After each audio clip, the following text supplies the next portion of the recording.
Planet Bekasi, begitu warganet menyebutnya. Bukan tanpa alasan jika Bekasi disebut sebagai planet yang letaknya di luar bumi. Berbagai permasalahan kompleks yang membelit kota Bekasi menjadi dasar tercetusnya julukan tersebut.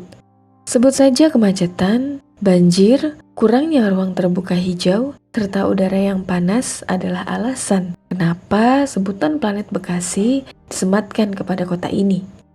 Bahkan beredar meme yang menggambarkan bahwa Bekasi terletak dekat dengan planet Merkurius untuk menyindir betapa panasnya udara di Bekasi.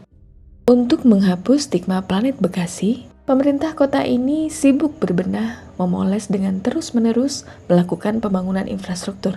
Saat ini sudah ada tol layang Jakarta Cikampek yang mempercepat waktu tempuh perjalanan dari dan menuju kota seluas 210,49 km persegi ini. Kemudian tol Jakarta Cikampek yang sudah terkoneksi dengan ruas tol lainnya termasuk tol dalam kota dan Jakarta Outer Ring Road. Bekasi juga dilewati KRL komuter lain hingga Cikampek, lalu bus Transjakarta hingga double track kereta api jarak jauh. Yang terbaru, LRT Jabodebek yang sudah beroperasi, koneksi kereta cepat Jakarta-Bandung yang juga baru beroperasi, serta kedepannya sedang direncanakan MRT Balaraja Cikarang.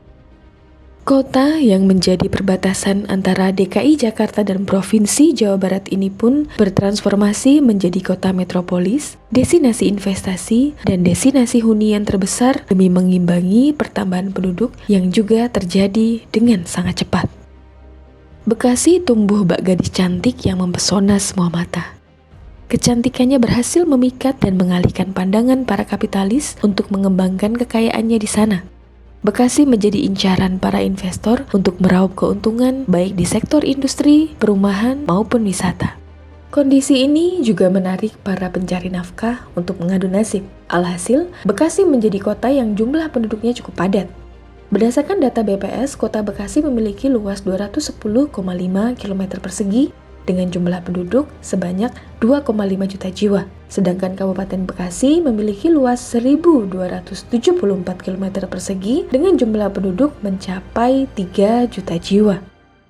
Namun, di balik pesonanya, Bekasi menyimpan duka. Berbagai persoalan tengah membelit kota industri terbesar di Asia Tenggara ini. Pembangunan demi pembangunan yang digencarkan pemerintah Bekasi menyisakan persoalan sistemik yang kian pelik, layaknya benang kusut tersebab pembangunan beraroma kapitalistik.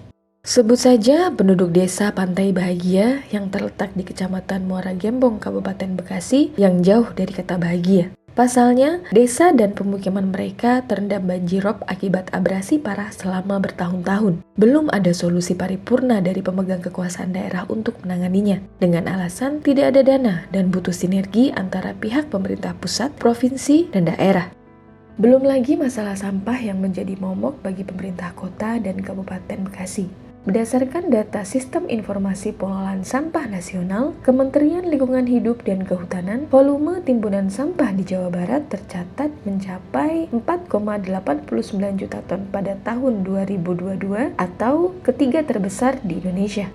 Kabupaten Bekasi mengantongi timbunan sampah terbanyak di Jawa Barat dengan bobot 821,37 ribu ton atau sekitar 16,78% dari total sampah di provinsi tersebut. Dan kota Bekasi menempati urutan kedua dengan timbunan sampah terbanyak di Jawa Barat dengan volume 668,17 ribu ton. Sebagai kota industri, Bekasi ternyata tidak mampu menyerap tenaga kerja. Data BPS mencatat angka pengangguran terbuka di Kabupaten Bekasi mencapai 203.000 di tahun 2022. Akibatnya, muncul permasalahan sosial berupa tindak kriminal berupa begal dan curanmor yang kerap mewarnai headline media online. Belum lagi, tindak kriminal yang dilakukan oleh para pelajar seperti tawuran dan bullying yang berpartisipasi menambah benang kusut permasalahan di Bekasi. Tahun ini, Bekasi kembali mendapatkan penghargaan sebagai kota layak anak. Namun sayang, penghargaan yang didapat tidak sesuai dengan realita di lapangan. Dilansir dari poskota.co.id, Bekasi justru menempati posisi puncak kasus kekerasan terhadap perempuan dan anak se-Jawa Barat periode Januari hingga Oktober 2023. Di balik kemolekan kota yang dipoles demikian rupa oleh para pemangku kebijakan di sana, Bekasi justru melupakan problem lain yang tak kalah pelik di bidang kesehatan, mulai dari masalah stunting hingga perilaku menyimpang seperti LGBT yang telah sejak lama menjadi salah satu penyebab meningkatnya kasus HIV/AIDS. Inilah efek pembangunan jor-joran yang mengesampingkan unsur vital lainnya, serta membuat jurang pemisah yang cukup dalam antara si kaya dan si miskin. Membahas problem stunting sendiri bisa disebabkan oleh ketidakpahaman akan gizi seimbang yang biasanya terjadi pada masyarakat miskin. Selain ketidakpahaman akan gizi, ketidakmampuan mereka untuk mencukupi kebutuhan gizi anak juga menjadi penyebab stunting. Sayangnya, solusi yang diambil oleh Pemda Bekasi sejauh ini belum mampu menyelesaikan masalah. Hal ini dikarenakan penanganan yang dilakukan masih bersifat kuratif, yakni lewat pendampingan program bergizi dan edukasi. Sedangkan hal lain yang juga menjadi penyebab tidak diatur dengan baik, seperti minimnya kontrol Pemda terhadap peredaran makanan, abai terhadap gizi makanan yang beredar, dan kurangnya jaminan kesejahteraan. Sehingga rakyat tidak mampu mengakses makanan bergizi dengan murah dan mudah untuk mencapai gizi seimbang. Selain itu, yang juga menjadi PR besar pemerintah Bekasi dalam masalah kesehatan adalah tingginya kasus HIV/AIDS. Terhitung sejak Januari hingga Agustus 2023, kasus orang dengan HIV yang ditemukan di 27 kabupaten atau kota di Jabar mencapai 6.379 kasus. Dari jumlah itu, Kota Bekasi dan Kota Bandung menjadi penyumbang terbanyak. Untuk menekan kasus HIV dan AIDS, Pemprov Jabar melakukan beberapa tindakan yang sifatnya langsung menyentuh orang dengan HIV/AIDS. Salah satunya dengan pemberian obat ARV. Adapun konsumsi obat ARV sendiri dikatakan dapat menurunkan daya tular ODHA ke warga lainnya. Kelompok usia 15 hingga 25 tahun dikategorikan sebagai remaja yang menjadi kelompok paling banyak terinfeksi HIV. Inilah mengapa sangat penting untuk memberikan edukasi seksual dan kesehatan organ reproduksi sejak dini pada anak-anak.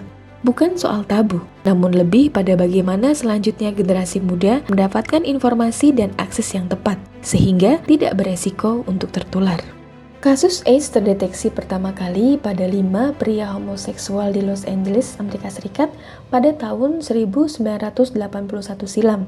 Di Indonesia, penyebaran HIV sendiri memiliki dua pola setelah masuk pada tahun 1987 sampai dengan 1996. Pada awalnya hanya muncul pada kelompok homoseksual. Pada tahun 1990, model penyebarannya melalui hubungan seks heteroseksual. Persentase terbesar pengidap HIV/AIDS ditemukan pada kelompok usia produktif, yakni 15 hingga 49 tahun sebesar 82,9%. Sedangkan kecenderungan cara penularan yang paling banyak adalah melalui hubungan seksual beresiko sebesar 95,7%, yang terbagi dari heteroseksual 62,6% dan pria homoseksual atau biseksual sebesar 33,1%. Oleh karenanya, bisa disimpulkan bahwa penyakit ini sangat erat kaitannya dengan perbuatan manusia yang melakukan seks bebas. Berbagai solusi dan penanganan dilakukan oleh United Nations Program on HIV or AIDS. Tapi hal tersebut pada faktanya malah makin memperburuk keadaan.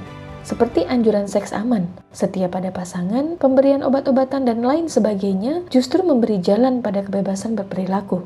Indonesia sendiri juga melakukan arahan tersebut. Namun alih-alih mampu mengatasi permasalahan, justru penyebaran HIV/AIDS malah terus bertambah setiap tahunnya. Beralih pada kasus lain, yakni beberapa waktu lalu Setara Institut merilis laporan Indeks Kota Toleran 2022. Kota Singkawang dinilai kembali menjadi kota paling toleran, setelah itu disusul Kota Malang, lalu kemudian di posisi ketiga ada Kota Bekasi, Jawa Barat dengan skor akhir 6,080.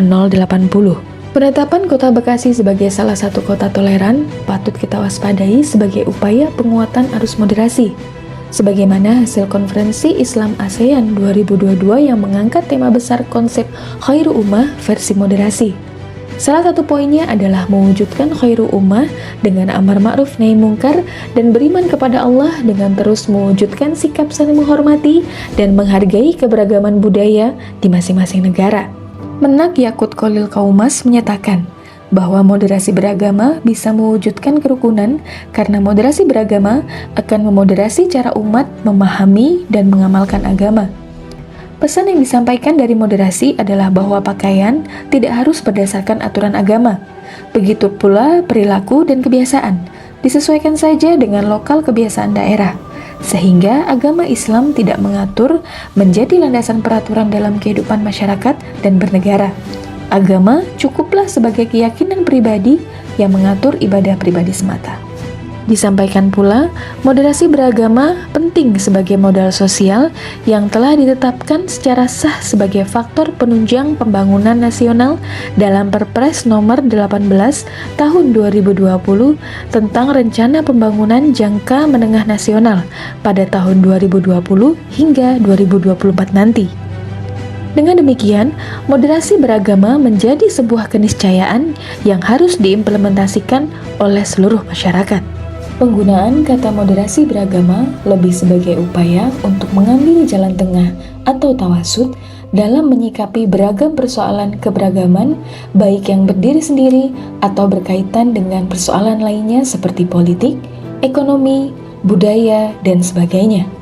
Melihat hal tersebut, gerakan moderasi beragama jelas memang membidik Islam, menciptakan pengaburan standar kebenaran atas nama toleransi. Gerakan ini sangat berbahaya, terutama bagi kaum muda yang sedang mencari identitas. Dampaknya adalah kerancuan berpikir, apa yang jelas-jelas terlarang dalam Islam menjadi kabur dan syubhat di mata anak muda. Moderasi beragama dapat dikatakan sebagai gerakan syubhatisasi yang membuat pemuda muslim hanya menjadi generasi ima'ah yang tidak punya pendirian, hanya senang ikut-ikutan tren dan vibe gaya hidup hedonis. Pemuda muslim akhirnya semakin mudah menjadi mangsa bagi kapitalisme melalui industri syahwat dan syubhat. Maka dengan dasar tujuan ini, pembentukan kampung moderasi beragama menjadi penting untuk dilaksanakan demi memastikan pemahaman dan praktik moderasi beragama di seluruh lapisan masyarakat Bekasi. Ditambah lagi dengan dibentuknya kampung moderasi beragama yang launching serentak se-Indonesia pada hari Rabu, 26 Juli 2023 secara daring, di mana Wihara Tridharma Kanti Paramita dipilih menjadi titik lokasi kegiatan di tingkat Kota Bekasi dikarenakan di wilayah itulah salah satu rintisan kampung moderasi beragama dibentuk, tepatnya di lingkungan RW 05 Kelurahan Bojong Menteng, Kecamatan Rawalumbu, membuktikan bahwa ide ini tidak main-main. Konsep moderasi yang semakin dikuatkan di tengah-tengah umat dengan berbagai macam bentuk kebijakan maupun agenda ini merupakan bencana besar bagi kaum muslim. Karena moderasi justru bukanlah solusi, tapi justru menambah daftar panjang permasalahan sebelumnya yang ada di Bekasi akibat tidak diterapkannya syariat Islam. Apalagi jika penyematan kota paling toleran menjadi sebuah kebanggaan bagi kota Bekasi, ini justru semakin menjauhkan umat dari pemikiran yang sahih dan meningkatkan penolakan mereka terhadap syariat Islam yang sempurna. Moderasi benar-benar telah membelenggu Bekasi sampai ke urat nadi, sehingga sekularisme tetap berjaya dan mendatangkan kehancuran. Inilah potret buruk ketidakmampuan sistem kapitalisme dalam memastikan terpenuhinya kebutuhan mendasar masyarakat, terutama generasinya. Akibatnya, generasi harus mengalami berbagai macam problematika, yakni terjebak dalam pembangunan bercorak kapitalisme yang menciptakan ruang hidup yang tidak nyaman, akrab dengan berbagai bentuk kriminalitas, terpaksa terpapar premanisme dan bullying, terancam terjangkiti virus mematikan, bahkan perilaku menyimpang hingga terkikis akidahnya atas nama ide toleransi yang justru menciptakan ruang arogansi dari memahami agamanya sendiri. Tentu saja hal ini akan mengancam kualitas generasi di masa yang akan datang. Lantas, bagaimana seharusnya kita menyikapi hal ini?